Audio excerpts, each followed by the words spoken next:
Salam, xoş gördük əziz izləyicilər. Görünməyən tərəflər podkastımıza davam edirik.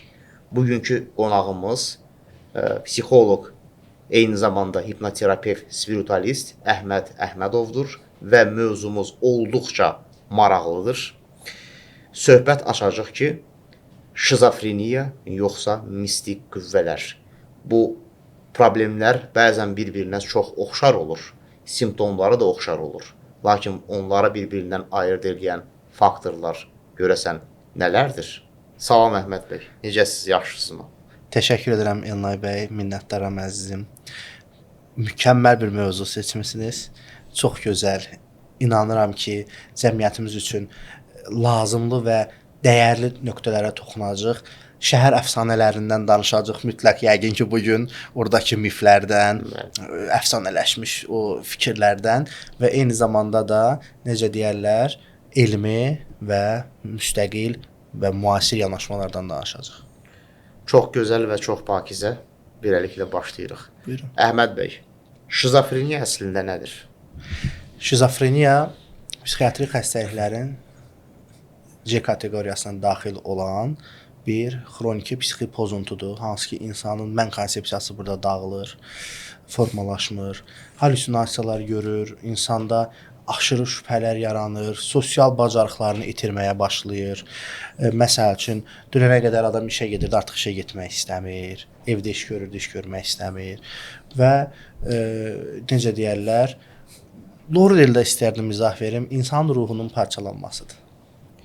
Yəni sizin sözünüzə qüvvət, yəni mən özüm də həkim, psixoterapevt olaraq bunun nə olduğunu bilirəm. Elə bil ki, bir orkestrdir və orkestrin bir dirijoru var. Yəni dirijor, elə bilin ki, dirijor burada hər kəsə fərqli komandalar verir. Məsələn, pianodir, sən ifa elə Chopin-i, məsəl üçün skripkaya deyir Beethoven-i, digərinə deyir Çaykovskini, hər kəs bir şey ifa eləyir və ortalıqda bir şey olmur.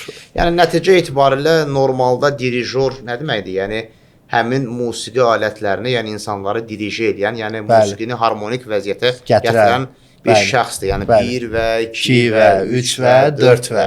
Yəni amma dirijor ya olmayanda ya da dirijorun funksiyası pozulanda artıq bütün xaos ortaya çıxmalıdır. Sizcə insanlar bəzi psixi simptomları nəyə görə mistik qüvvələrlə əlaqələndirir? Baxın, mən buna belə cavab verəcəm. Çünki ta qədimə qayıtmaq istəyirəm. Hətta eramızdan əvvəllərə, ilk insan dönəmlərinə, o neandertal dönəmlərə. Məsələn, ildırım çaxır, dedik, göydəki Allah danışdı. Qışqırdı, əsəbləşdi, yağış yağırdı, tufan qopurdu. Zəlzələ olur, dedilər ki, yerin altındakı Allah əsəbləşdi. Və bir növ insanlar izah edə bilmədikləri fenomenləri rahatlamaq üçün inanc və totem hallarına, bir tabuya çevirirdilər. Və burada nə baş verir? Bugünkü gündə müəyyən dərəcədə izah verə bilmədikləri müəyyən problemlər, xəstəliklər var ki, onları mistika ilə bağlayırlar. Ancaq bəli, həqiqətən də, yəni indi mistika deyə yaxınlaşmayaq, ezoterik və spiritualistik xəstəliklər var ki, problemlər var ki, onları bugün insanlar və yaxud da ki, əfsuslar olsun ki, indi mən həm psixoterapevt, həm də spiritualist olduğuma görə hər iki tərəfdən danışmaq məcburiyyətindəyəm. Məsələn, psixoterapevt olaraq, psixoloq olaraq biz onu qəbul eləmirik, təksib edirik. Ancaq spiritualist olaraq, parapsixoloq olaraq qəbul edirəm, izah edirəm. Belə deyək, elmə əsas gətirirəm ki, buna görə bu baş verir. Yəni, bugünkü gün cəmiyyətimizdə insanlar hansı fikri, hansı bir situasiyanı yaşadıkları o, belə deyək də, psixoloji vəziyyətlərini, gərginliklərini ki, ifadə eləyə bilmirlər, onu artıq mistikaya aparırlar. Hansı bir inancı aparırlar. Ümumiyyətlə, bu mistikanın kökündə nə durur? İnanc.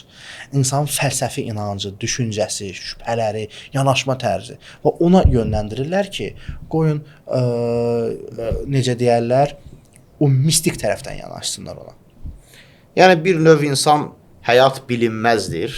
Yəni, həyatdakı məsələləri biz çox vaxt təxmin edə bilmirik və bu bilinməzlik duyğusu şübhə yaradır. Bəli, bəli. Bu şübhə də həyəcan pozuntusu verir insanda, həyəcan verir. Yəni, insan bu stresi azaltmaq üçün, yəni, bəzən necə deyirlər, batıl inanclara Bəzən batıl inanclara gedirlər, amma bəzən də həqiqətən də necə deyərlər, mistik xəstəliklər adlandıraq da gəlin bunları. Həmin o mistik xəstəliklərlə rastlaşırlar. Sizcə Əhməd bəy, səs eşitmək hər zaman şizofreniya əlamətidirmi? Xeyr. Hər zaman şizofreniyanın əlaməti deyil. Bu məsələn bir insan aşırı dərəcədə alkoqol istifadə edə bilər. Məsəl üçün hansısa bir narkotik vasitənin təsirində ola bilər, onda da səs eşidə bilər. Yaxud da ki, məsələn, nümunə çəkəcəm, çoxlarınızın qarşısına çıxır sosial şəbəkələrdə. Narkoz almış, əməliyyatdan yeni çıxmış bir şəxs gözü yumulu şəkildə ki, anam məni çağırır, anam, amma halbuki anası ya rəhmətə gedib ya da ümumiyyətlə o otaqda yoxdur, çağırmır. Sadəcə olaraq səslər eşidir. Bəzən isə insanlar psevdo halüsinasiya şəklində, yəni səs halüsinasiyaları eşidirlər. Çöldəki hansısa bir səs xışıltılarını, hansısa yaxud da ki bir küləyin məsələn dalğalarını, hansısa bir frekans qarışıqlıqlarını, belə deyək, səs qarışıqlıqlarını müəyyən səslərə bənzədirlər və səs eşitdiklərini deyirlər. Çox maraqlıdır. Bəs o zaman maraqlıdır. Bir maraqlı sual daha məsəl üçün. Ümumiyyətlə bu mistik qüvvələrlə halüsinasiya arasında nə tipli bir əlaqə var? Mistik qüvvələr deyəndə, yəni mistik varlıqlardan onu mistik təcrübə ilə daha doğrusu. Halüsinasiyalar arasında fərqliliklər var. Halüsinasiyalar real olmayan, yəni bir qədər özündə reallığı əks elətdirsə də, əslində real olmayan bir şeylərdir. Ancaq mistik belə deyək də, təcrübələrdə isə reallıq var. Bu nə mənada reallıq var? Məsəl üçün, nümunə deyəcəm, yenə də buna bənzəri situasiyalar sosial şəbəkələrdə en qədər bununla bağlı videolar var, təsdiqlənmiş videolar var. Məsəl üçün, telekinesis eləyir, psixokinesis eləyir, aerokinesis eləyir. Yəni deyək ki, əşyaları uzaq idarə edir. Məsələn, pirokinesis eləyir. Yaxşı, bu bir mistik fenomendir. İndi baxaq, bu halüsinasiya ola bilərmi? Yəni, insan psixokinesis eləyir və qarşıdakı insanın psixologiyasına təsir eləyərək, məsəl üçün, nümunə deyəcəm, telepatik vasitə ilə onun hansı bir hərəkət etməyə vadar eləyir. Yəni, onun düşüncələrini oxuyur və s. və axır. Burada hansısa bir, bunu oxuyarkən də eyni zamanda o məsələndə əsasən gözlərini fikir verin bağlı olurlar. Niyə? Çünki mistik şəkildə halüsinasiyalar görürlər. Görüntü görür gözünün qarşısında. Bu görüntü reallığı əks etdirir və qarşıdakı insana doğru şəkildə ötürə bilir. Amma halüsinasiyalar isə reallığı əks etdirmir özündə. Hər zaman. Adətən buna aid də mən bir misal çəkə bilərdim. Yəni mən özüm eyni zamanda şamanam. Bəli. Tuva şamanı Laza Manquşdan dərs almışam. O deyirdi ki, mən əgər insan hər hansı bir xəstəlikdən əziyyət çəkirsə, onun ətrafında xüsusi auraları görürəm. Aura deyəndə buna şeytancıq, onlar bunu şeytancıq adlanır. Və bir də görsən qamçısından istifadə edərək gördüyü anda onu qamçılayır. Və bu məsələ mənə ilk öncə absurd gəlmişdi. Lakin sonra gördüm ki, yəni bunu eləyəndən sonra pasiyent necə deyirlər, necə sürətlə sağalmağa gedir. Xüsusilə yəni mənim apardığım bu seanslarda kölgə dünyası ilə adi həyat dünyası arasında insan bəzən özü də bilmədən teleportasiya olunur kölgə dünyasına. Oradan özünə aid olmayan şeyi gətirir. Lakin nə ki onun özünə məxsusdur, onu orada qoyur. Ora gedərək dəyiş toxuş edilir. Yəni sənə aid olmayanı orada buraxırsan, sənə aid olanı isə özünlə gətirsən. Mən sizə deyim, biz spiritual seanslarda, məsələn, bioenerji seanslarında, məsəl üçün, pasiyent gəlir, nümunə çəkəcəm sizə, deyir ki, mənim cinsəlliyim yoxdur, məsəl üçün, maddi rifahım pozulubdur, indi, belə deyək də, cazibədarlığım itibdir, fərq etməz, yəni cəlb etməyim itibdir, qadın yoxsa kişidir, fərqi yoxdur. Məsələn, biz onun kök çakrası ilə işləyirik. Kök çakra ilə işlədiyimiz zaman, bir parapsixoloq olaraq, spiritualist olaraq, kök çakranı bloklayan səbəb var. Həyat eşqinin sönməsi. Çox maraqlı. Və qorxu, bəli. Bu zaman nə baş verir? Qorxu və həyat eşqi sönür deyə biz orada artıq hipnozun özü bilirsiniz də verbal, qeyri-verbal olur. Qeyri-verbal hipnozun, sözlü və sözsüz. Bəli, sözlü və sözsüz hipnoz.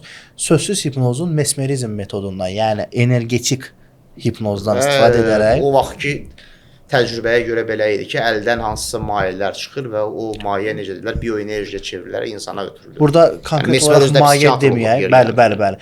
Maye yox, burada əldən çıxan frekans dalğalar, bədənin yaydığı energetik dalğalar. Çünki insan bədənində sabit enerji cərəyanı var. Ümumiyyətlə bioenerji nədir? Yəni onu izah edeyim ki, insanlarda doğru anlayış yaransın.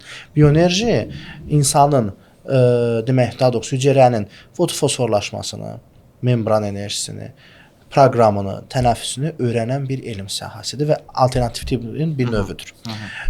Biz insanların kök çakrasına, yəni o da yerləşir prostat vəzi üzərində, kişilərdə belə deyək, yumurtalıqlar qadınlığın üzərində yaşayır qadınlarda. Biz ona o enerjini ötürdüyümüz zaman bəzən pasiyent deyir ki, gözümün qabağında qırmızı rəng gəlir. O bilmir. Bizə müraciət edən pasiyent bilmir ki, kök çakrasının rəngi qırmızıdır. Görürsünüz? Amma o rəng gəlir. Amma o rəngi görür və o qırmızı rəngi görür və deyir ki, əvvəl solğun idi və getdikcə məsəl üçün tündləşir, daha da gözəlləşdi. Qırmızı rəngdə çiçəklər görürəm indi. Artıq başqa bir xəyal aləminə gedir, yəni halüsinasiyalar görməyə başlar, amma bu halüsinasiyalar, yəni mistik halüsinasiyalar izah edirəm də sizə. Yəni əslində həqiqətdir.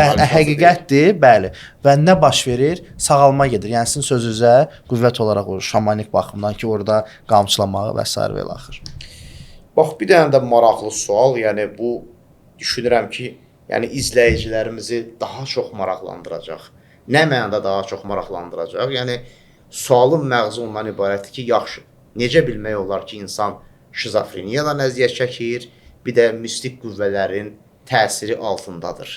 Yəni bu simptomları bir-birindən necə ayırd etmək olar? Mən belə bir yanaşmayla yanaşacağam. Şizofreniyanın diaqnozunu qoymaq üçün müəyyən müddət müşahidə aparmaq lazımdır. Yəni gərək çox belə ağır dərəcədə şizofren olar ki, biz ona baxan kimi bilək ki, bu şizofrendir. Çünki bəzən şizofreniya belə bir şizofreniyanın növü var. Mən həkim psixoterapevt olaraq qeyd edirəm. Yəni həlim gedişatlı forma. Bəli. Yəni insanda heç bir halüsinasiya olmur, səs necə deyək, halüsinasiyalar, amma sadəcə hiss edirsən ki, bu insan məsələn, əvvəllər işə düzənli gedib gəlirdi, artıq gedib gəlmir. Yəni əvvəllər dostları çox idi, yavaş-yavaş bir-bir uzaqlaşır. Sanki tərki dünya olur, evə qapanmaq istəyir. Əsas da nədir? Yəni insanları mən nəyə görə bu sualı verirəm? Çünki şizofreniyanın bir digər əlamətlərindən biridir. Yəni o əsas simptomların ortaya çıxmasından 6 ay qabaq, xüsusilə belə bir pozuntu var, yəni şizotipal şəxsiyyət pozuntusu. Şizotipallıq gedir. Ay sağ ol.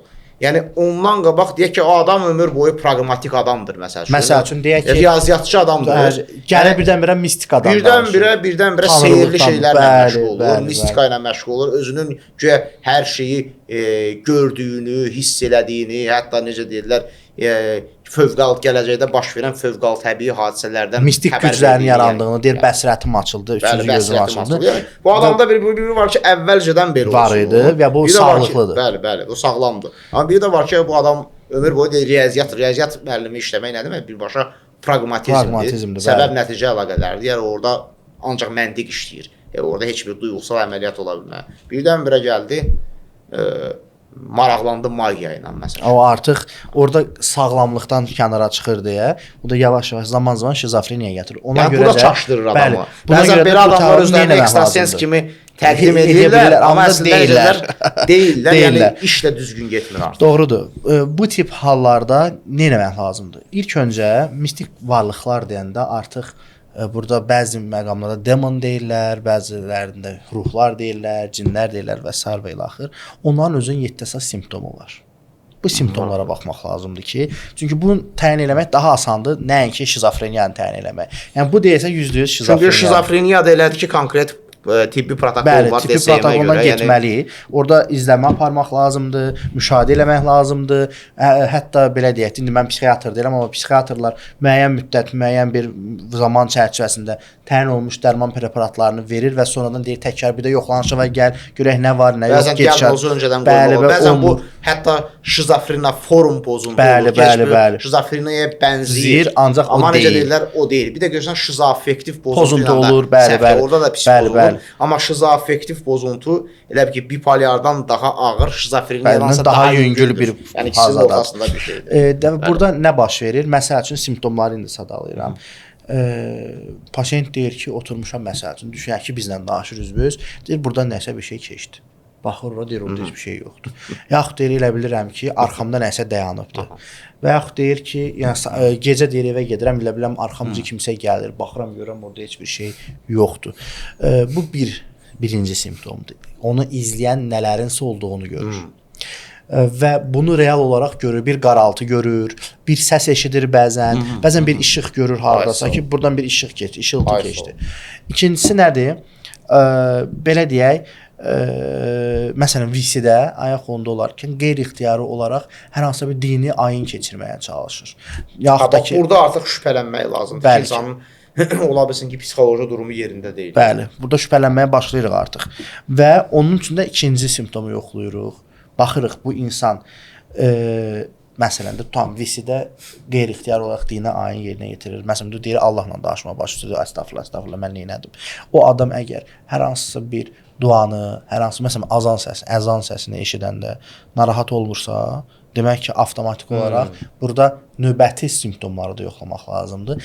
Ən əsası da indi gələcəm, axırda deyəcəm. Sonra gəlir yuxu pozuntusu. Görürsüz nətər şizofreniyanın və digər psixi xəstəliklərin simptomlarından kəsişirlər bir-birlərinə. Yuxu pozuntusu. Burada hansı haldadır yuxu pozuntusu? Adam yatır məsələn saat 10-da, normal iş adamdır, durub saat 7-də durub işinə gedəcək. Gecə saat 12-3 radələrində qeyri-ixtiyari olaraq ya qorxur, oyanır, ya onun nəyisə oyatdığını görür, hiss eləyir.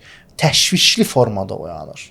Bəzən Hashimoto xəstələrində olur, gecələr boğulub oyanırlar, yaxud da ki, hansısa bir yuxu apnesində olur. Ondan sonra REM pozuntusunda, bəli, REM pozuntusunda olur. Ondan sonra təşvişli pozuntularında da bunlara biz rast gəlirik. Bəzən panik atak əsasında gəlir. Bəli, qarışdırma. Çünki ona görə də elə parapsixoloq olmaq da, spiritualist olmaq da asan deyil. Birinci psixoterapevtik xəstəlikləri bilmək lazımdır ki, ümumiyyətlə mən onların fərqini gəlib tapa biləsən. Çox üzr istəyirəm, sözünüzü kəsirəm Əhməd bəy. Mən ümumiyyətlə bunu mən bütün seminarlarımda da, təlimlərimdə də üstünə basa-basa demişəm. Ümumiyyətlə, yəni insana şəfa vermək, insanı müalicə eləmək bu bir inteqrativ prosesdir. Bəli. Yəni adamlar var ki, deyir ki, yox, mən ancaq kimyəvi dərmanları necə deyirlər dəstəkləyirəm. Onlar da necə yarımçıqdır. Adam var deyir ki, yox, bu ancaq əməliyyat olunmalıdır.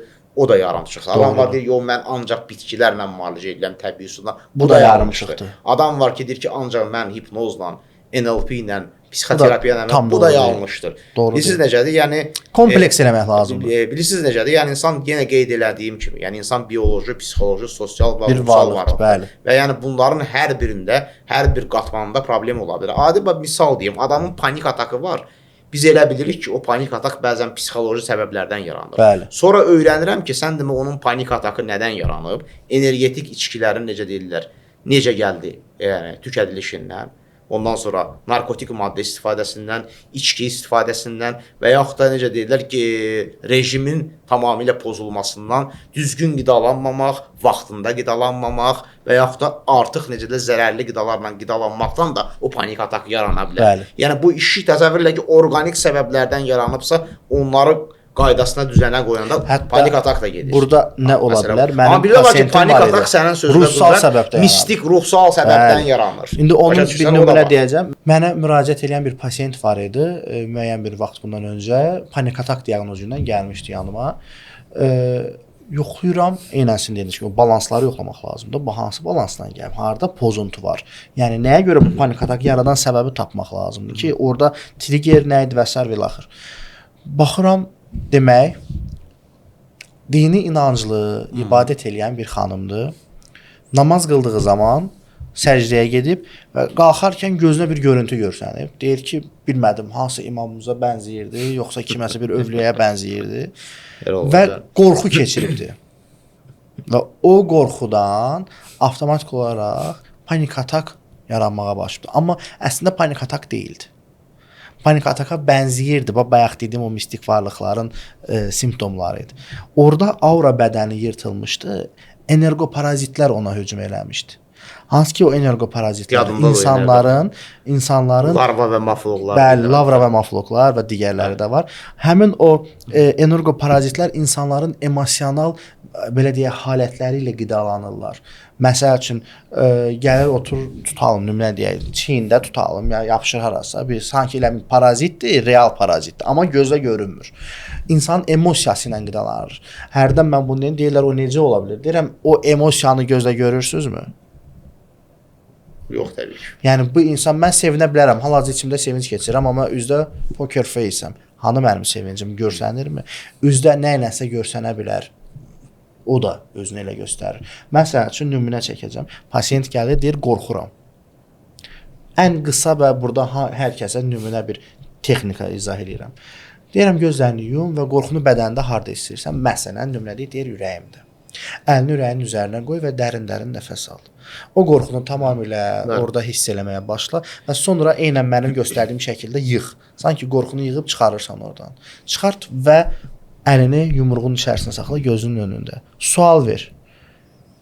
Nə üçün mənim bədənimdəsən? O sizə xatırladacaq. Həmən an ağlınıza gələn ilk cavab ən doğru cavabdır. Heç fikirləşmədən informasiya gəlir sanki beyinə.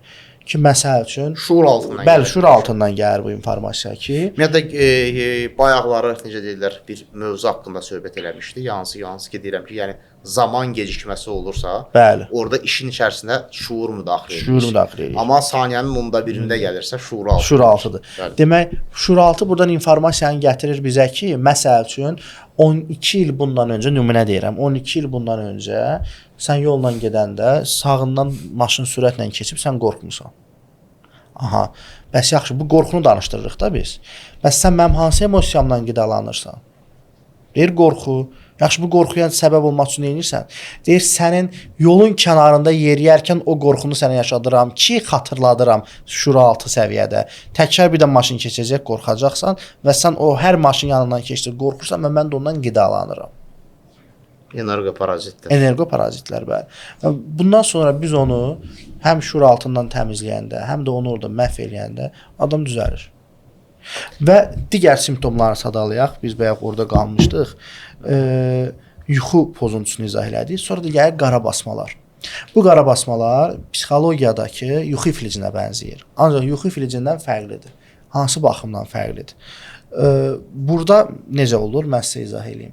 Yuxu iflici nümunə olaraq göstərirəm. Adam yatıbdır, gözünü açır, baxır, tərpənə bilmir.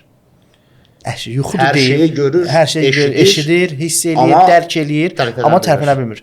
Və fikirləşir ki, yəqin yuxudayam deyir və təkrar davam edir. Bu yuxu iflicidir. Bu yuxu iflicinin eyni şəkildə bənzərisi ancaq sanki üzərinə bir qaraltı gəlir, bir səs eşidir, bəzən deyir ki, sanki üzərinə bir nəsə oturubdur, onun nəfəs alıb verməyini eşidirəm.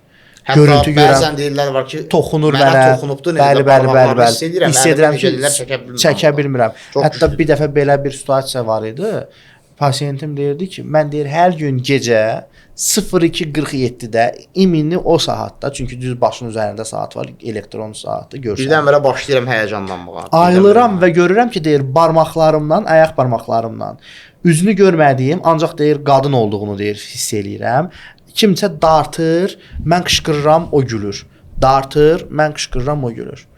Biz onunla seanslar aparandan sonra belə o mistik qüvvələrdən danışırıq da, təmizlənmə, açışeniya proqramları apardıq və mükəmməl nəticə əldə elədik. Amma mənə qədər yazığın getmədi, artıq da psixoterapevt qalmamışdı. Mənə də elə psixoterapevt kimi gəlmişdi əslində. Mən onu o spiritualistik yanaşma ilə düzəltdim. Və mənə maraqlı olan bir şey daha var ümumiyyətlə. Yəni bir insan bu mistik qüvvələrdən tamamilə azad olunmaya bilərmi və bu mistik qüvvələr yəni insanın məhvinə gətirib çıxarda bilərmi? Hətta ölümə belə. Bəli. Çox maraqlıdır. Elə əsas elə simptomlardan 7-ci simptomdan biri də intihar meyilliyi, suicidal meyillilik. Bu tip hallarda yəni bəzən insan intihar eləmir. Çünki adlandıra bilmədiyi reallığı özündə əks etdirmir axı, onun üçün qorxulu bir vəziyyətdir. Necə deyirlər? Bəzən ağır depressiya hallarında da insanlar da bunu yaşaya bilir. Ya psixoloji aspektdən deyirəm. Hansı ağır təşviş pozuntuları da, tükənmişlik sindromunda falan deyir bezirəm. Aktyorlar demiş, bıqdım, usandım və özünü öldürmək istəyir. Və o intihar düşüncələri həmin anlarda da yarana bilir. Və nə zaman bu situasiya, nə zaman necə deyirlər, tamamilə yekunlaşmaya bilir, düzgün şəkildə terapiya aparılmırsa, yanaşma yanlışdırsa, və ya diaqnoz qoyulmur. Diaqnoz səhv qoyulubsa, yəni onu deyirəm. Yəni tam səhv gedir orada. Məsələn, tam adam gəlibdi, baxırıq, biz fikirləşirik ki, məsəl üçün nümunə deyirəm, obsessiv kompulsiv pozuntudan əziyyət çəkir insan. Ancaq obsessiv kompulsiv pozuntudan əziyyət çəkmir. Hansısa bir energoparazitdən əziyyət çəkir. Bircə seansa düzəlir. Çünki o energoparaziti təmizləmək bir seans bəs edir. Hər şey tamamilə aydın oldu Əhməd bəy. Yəni çox gözəl mövzu haqqında diskussiya apardıq. Təşəkkür edirəm. Çox sağ olun. Hörmətli izləyicilər, bir podkastımızın daha sonuna gəldik. Biz bugünkü mövzumuzda müzakirə elədik ki, şizofreniya ilə mistik qüvvələrin, ümumiyyətlə digər psixoloji xəstəliklərin simptomları arasında fərqlər nələrdir? Bayaq qeyd elədiyim kimi, yəni özüm də bir həkim, psixoterapevt, eyni zamanda spiritualist, şaman olaraq qeyd etdiyim kimi, yəni insan bioloji, psixoloji, sosial və ruhsal varlıqdır.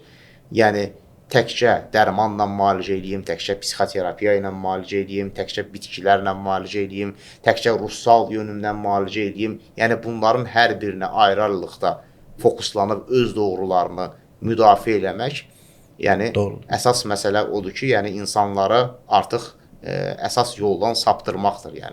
Yəni diaqnozu səhv qoya bilərsiniz, müalicəni də səhv apara bilərsiniz. Üstəlik də yarımçıq ola bilər.